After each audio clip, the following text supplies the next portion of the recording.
لو حاطة في دماغك إن وصفة برجر عادية يبقى فاهمة الموضوع غلط. النهاردة لو عايزة تاكلي حتة برجر زي الكتاب ما بيقول مش هتدوقيها في أي مطعم، الفيديو ده ليكي. قطعة لحمة مليانة عصارة مشوية بدون فرن خطيرة، بنص كيلو من اللحمة المفرومة هتعملي معاكي 9 قطع حجم جامبو. مفيش بعد كده، ولا هيشقق ولا هيتقطع منك ولا هينشف ويفك كده. يعني كل المشاكل اللي انت عايزة تحليها لأي قطعة برجر هتلاقيها النهاردة إن شاء الله. حطي لايك للفيديو واشتراك ومتابعة لو أول مرة بتشوفيني، وفعلي الجرس على الكل علشان يوصلك كل جديد. في البداية على نص كيلو من اللحمة المفرومة معايا بصلاية متوسطة من متوسطة لصغيرة وقطعة كده من الدهون، وهفرمهم وانعمهم معايا في الكبة كويس جدا وانزلها على نص كيلو من اللحمة المفرومة ونبدأ ان احنا نتبلها. معايا نص معلقة صغيرة من الملح ونص معلقة صغيرة من الفلفل الأسود، معلقة كبيرة كده من خلطة البرجر أي ماركة انت بتستخدميها. هحط معايا كمان نص معلقة صغيرة من البيكنج باودر، بيدي هشاشة كده ونفشة لقطعة اللحمة بتكون حلوة قوي. رشة بسيطة من الحبهان وورق اللوري المطحون بتظهر كده كل التوابل اللي انا حطاها. معلقتين كبار من البقسماط علشان القطعة ما تكشش قوي ولا تفك كده معايا، وكمان بيضة.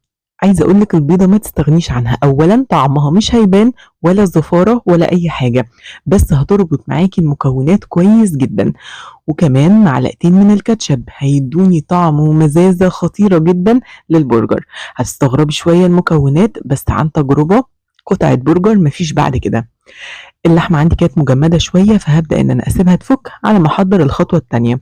لو انت حابة تعمليه فول الصويا، على نص كيلو من اللحمة المفرومة حطي معاكي كوباية من فول الصويا ونقعيها معاكي في كوبايتين من المية المغلية وسيبيها 10 دقايق. بعد كده صفيها كويس جدا جدا في مصفى كده وابدأي ان انتي افرميها في الكبة ونعميها كويس. لو مش حابة تستخدمي فول صويا يبقى اكتفي باللي احنا كنا عملناه في الطبق وعجنيها كويس جدا وابدأي ان انتي شكليها على طول. يبقى كده عملت معاكي الوصفتين، اللي بفول الصويا واللي من غير. هبدأ دلوقتي ان انا اعجن المكونات مع بعض كويس جدا جدا، وابدأ كمان ان انا اخدها واديلها فرمة سريعة في الكبة. عايزة افرمها في الكبة سريعا بس كويس قوي، انا عايزة كله يندمج مع بعض، وكمان اللحمة تبقى عاملة زي الخيوط كده كلها خليط واحد.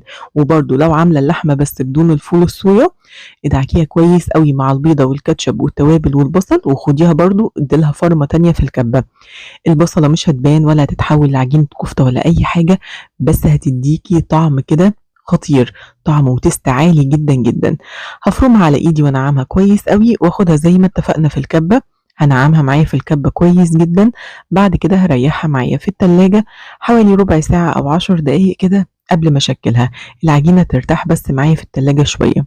لما تيجي تختاري كمان قطعة لحمة هتعملي بيها برجر، حطي معاكي فيها قطعة من الدهون. اللحمة تكون مفرومة كده بقطعة من الدهون علشان ما تشققش معاكي. اللحمة طول ما هي حمرا هتشقق منك زي الكفتة كده، لكن قطعة الدهون الملبسة كده بتخلي اللحمة متماسكة معاكي وعاملة زي العجينة كده بعد ما تطحنيها. بصوا الكلام ده كده هو ده عجينة البرجر اللي احنا عايزينها. كده تمام، هريحها زي ما اتفقنا ونبدأ نشكلها على طول. علشان تشكليها هجيب معايا اول اكياس تلاجة، هفتح كيس التلاجة كده بالنص علشان برضو ما هقدرش معايا في اكياس التلاجة، وابدا ان انا اخد كل قطعة من كيس التلاجة واستخدمي معاكي بقى غطا كده برطمان كبير، استخدمي معاكي القاعدة بتاعت علبة الجبنة المثلثات، مكبس البرجر لو متوفر عندك، اللي متوفر عندك استخدميه. اعمليها كرات كده على ايدك، اعمليها زي السماش برجر يعني قطعة وابدأي سويها على طول على الطاسة حسب رغبتك. جبت بقى المكبس وبدأت ان انا اعتبريها مثلا قاعدة الجبنة المثلثات العلبة بتاعتها او غطا برطمان، اعملي بنفس الطريقة. حطيت قطعة من اللحمة جوه الكيس بالشكل ده وابدأ ان انا اضغط عليها، هتطلع معاكي القطعة متساوية ومتغلفة وبالشكل والجمال اللي انت شايفاه ده. اللهم بارك. والقطعة كمان كبيرة كده وجامبو، يعني مش رفيعة وخفيفة زي بتاع الشركات. مفيش حاجة بنعملها في البيت اصلا تتقارن بتاع الشركات اللي كله تقريبا فول صويا مفهوش اي نسبة من اللحمة. وزي ما قلت لك لو حابة تستغني عن الفول الصويا استغني عنه تماما وكملي نفس الوصفة بنفس المكونات اللي احنا عاملينها. هشكل الكمية كلها. عايزة اقولك نص كيلو اللحمة المفرومة عمل معايا ما شاء الله التسع قطع اللي انت شايفاهم دول، يعني حاجة كده نظافة وتوفير. تعالوا بقى كده كمان على الميزان نشوف الوزن بتاعهم. عاملين معايا حوالي كيلو كده من البرجر. يعني حتى لو هتعملي مشروع من البيت كده اعمليه وانتي مطمنة، لان ما شاء الله الربح بتاعه حلو قوي. هبدأ دلوقتي ان انا اخد البرجر ده واحطه معايا في الفريزر. عايزة اجمده معايا، يعني حتى لو مش مستعجلة عليه سيبيه تاني يوم او اي وقت، فرزيه بقى لتفريزات الشهر بتاعتك حسب رغبتك. انا احطه معايا بس 4 6 ساعات كده في الفريزر يمسك نفسه شوية قبل التسوية بالشكل ده. عشان نسويه بقى مش لازم الجريل دي، اي طاسة عادية اي صينية اي حاجة متوفرة عندك فيها شوية صغيرين من الزيت. احنا مش عايزين نقليه، احنا عايزين نشوحه كده او نسويه على الطاسة شوية صغيرين من الزيت. الطاسة سخنة كويس جدا جدا والنار كمان عالية. بنزله هو مجمد، مش بسيبه يفك، بنزله هو مجمد على نار عالية، طاسة سخنة. اول ما ياخد الصدمة بس ابدأ ان انا اهدي النار للنار متوسطة. ما تخليهوش على نار عالية هيتحرق من بره ومش هيكون مستوي من جوه. ما تخليهوش على نار هادية هينزل كل السوائل والعصارة اللي فيه وهيكش معاكي خالص. فخلي النار كده متوسطة، وكل شوية بقلبه من الجنب ده للجنب ده لغاية ما ياخد اللون الرهيب معايا كده من الجنبين ويستوي معايا كمان من الجنب. عايزة اقولك مجرد بس ما لمس النار كده الريحة قلبت الدنيا. الريحة بتاعته بجد في منتهى الجمال. هخليه بقى على نار متوسطة وكل شوية زي ما قلتلكوا تقليب مستمر لغاية ما ياخد لون حلو معايا. لو اللحمة بتاعتك بقى زي ما اتفقنا حمرا تماما هتلاقي قطعة البرجر ناشفة واتقطعت وشققت معاكي واتفتلت كده. لكن طول ما فيها قطعة من الدهون اللهم بارك هتاخدي ريحة وطعم وتماسك. عارفة قطعة البرجر المأستكة كده، هو ده اللي انت هتاخديه. يبقى حتة الدهون كده مهمة جدا ان انت تفرميها معاكي مع اللحمة المفرومة. اول ما ياخد معايا لون حلو كده من الجنبين ابدأ ان انا اخرجه كده مشوي ومستوي واخد اللون الحلو معايا.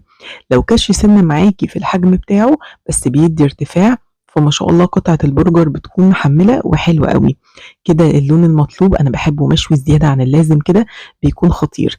بصوا لي يا جماعة على العصارة كده بتاعت قطعة اللحمة، اللهم بارك مش ناشفة ولا اي حاجة وبتشد كده مأستكة وخطيرة. شويت بقى الكمية كلها ونبدأ نجهز السندوتشات. حطي بقى أي صوصات، حطي أي حاجة انت حباها. أنا بكتفي بسندوتش البرجر الكلاسيك خالص اللي هو قطعة الخس، البرجر، طماطم، خيار، شوية كاتشب، ممكن مايونيز كده وحلو قوي. شوية بطاطس محمرة بقى جنبها. مفيش أحلى ولا أطعم من كده أكلة تتعمل في البيت، سهلة وسريعة وكمان اقتصادية جدا. لو حابة إن انت تفرزيه طبعا كل واحدة عاملينها في الكيسة بتاعتها وشليها معاكي في الفريزر وطلعي معاكي على طول على التسوية كده وهي مجمدة زي ما اتفقنا. ما تسيبيهاش تفك تماما. تقدري بقى تاخديه معاكي في رحلات، في مصايف، اعمليها لوقت الامتحانات، للمدارس، في اي وقت. شايفين قطعة البرجر حجمها خطيرة، جربوه. مستنية رأيكم في الكومنت. ما تنسوش حبايبي لو عجبكم الفيديو اعملوا لي لايك. مع السلامة.